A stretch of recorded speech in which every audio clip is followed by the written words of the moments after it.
నమస్కారం సార్. రామదేవి రెడ్డి గారు X president, Lions club president, X అన్నీ చేశారు. మీరు యోగా కూడా వచ్చారు ఫస్ట్ బ్యాచ్లో మాకు 2017 కదా, అప్పుడు వచ్చారు. మళ్ళీ ఈ మధ్య రావడం మరి రెగ్యులర్ చేసుకుంటున్నారా మరి ఇంట్లో? ఇంటి దగ్గర కొద్ది చేస్తాను సార్. వాకింగ్ చేసి నేను బాగుండాలని ఉద్దేశంతో వాకింగ్ మాత్రం చేస్తాను. ఇష్టం ఉన్నప్పుడు మాత్రం యోగా నాకు తోచిన విధంగా మీరు చెప్పిన సూచనల మేరకు చేస్తూ ఉంటాను సార్.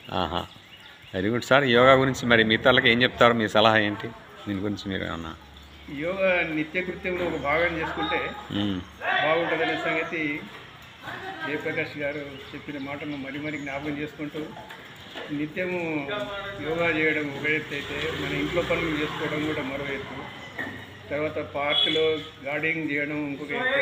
ఇవన్నీ కూడా యోగాకు సంబంధించినటువంటి అంశాలే అని జయప్రకాష్ గారు నాకు చెప్పారు. దాని తర్వాత ఇప్పుడు మనం యోగా చేసేది రాజయోగం. కూరగాయలు కూడా మా పెరటిలో పండించుకోవడానికి కొంత యోగాకు సంబంధించిన పనులు జ్ఞాపకం వస్తుంటాయి చేస్తున్నప్పుడు.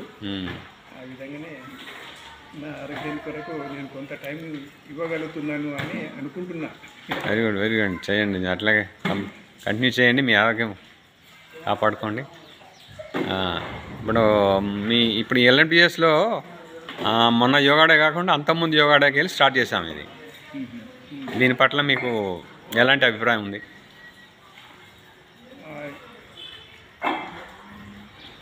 మన ప్రధానమంత్రి యోగాను ఒకప్పుడు నేను చూసిన సార్. అది ఇంటర్నేషనల్ యోగా డే నిర్ణయించకంటే ముందే నేను చూసినాను.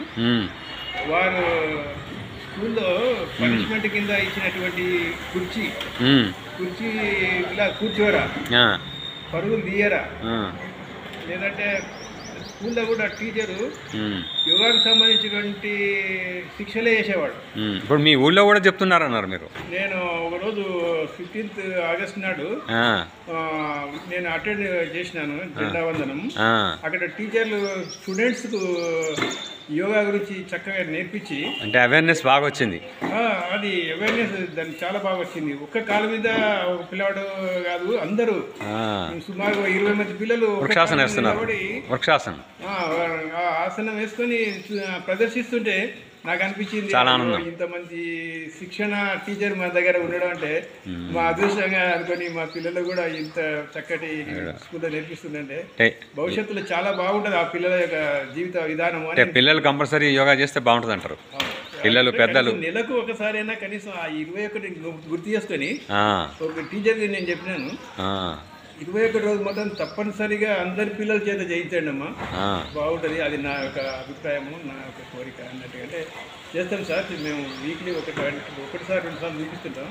మీరు 21 అంటున్నారు కదా, అది కూడా చేస్తాం సార్ అన్నట్టుగా వాళ్ళు ఇష్టపడ్డారు. ఇంకోటి సార్, ఇక్కడ మనకు 20 మంది కంటే ఎక్కువ పట్టట్లేదు. చాలామంది వచ్చారనుకోండి, మనకు కమ్యూనిటీ హాల్ లాంటిది ఉంటే బాగుంటుంది కదా లక్ష్మీనగర్ టౌన్షిప్లో యోగా హాల్. ఇప్పటికైతే మన లక్ష్మీనగర్ టౌన్షిప్ ఆఫీసు ఉపయోగించుకునే విధంగా మనకు వాళ్ళు అనుమతి ఇచ్చినందుకు ఇక్కడ అన్ని వసతులు యోగాకు సంబంధించినటువంటి వాతావరణం కూడా చక్కగా ఉందని నా అభిప్రాయం. నాకు ఇది చూసినప్పుడు అలా చల్మారెడ్డి గారు గుర్తొస్తారు. కుర్చీ వేసుకొని కుట్టించాడు, ఇదంతా కట్టించాడు పాపం. జ్ఞానేందర్ రెడ్డి ఏమో ఫస్ట్ దీనికి నాంది పలికిండు. ఆయన చేసిన తర్వాత చల్మారెడ్డి గారు రావడం, వారు ప్రెసిడెంట్గా ఉన్నప్పుడు ఏదో ఒకటి సాధించాలి, చేయాలి, కాలనీకి యోగాకు బాగా ఉపయోగపడుతుంది. చేసిన మనిషిని అనిపించాలి అనుకొని చేసింది. యోగాకు బాగా ఉపయోగపడుతుంది. ఇది మటుకు ఒప్పుకోవచ్చు. ఇంకా విషయాలు ఇంకేమన్నా మీ సలహాలు, మీరు కూడా మరి వస్తారా? మరి ముందు కనీసం ఆదివారం అట్లా ట్రై చేయండి. మరి నాకు సంతోషం. కొన్నాళ్ళు ఇక్కడ ఉంటున్నా కనుక ఉన్నాను రోజులు నేను రానికి ప్రయత్నం చేస్తాను. Thank you sir. ఇక ఊర్లో ఉన్నప్పుడు నేను ఇట్లనే చేసుకుంటారు. Very good. సీనియర్స్ ఉన్నారు కానీ యోగా గురించి చెప్పాలని అనుకుంటున్నా. చెప్పండి, అక్కడ కూడా చెప్పండి. ప్రయత్నం చేస్తున్నా. Very good. All the best sir. ఇది జయప్రకాష్ గారి యొక్క స్ఫూర్తితో చేయాల్సిన పనిగా నేను భావిస్తుంటే చెప్తుంటాను కూడా మా ఫ్రెండ్స్. Thank you sir. చాలా సంతోషం సార్. ఉంటాను సార్. నమస్తే.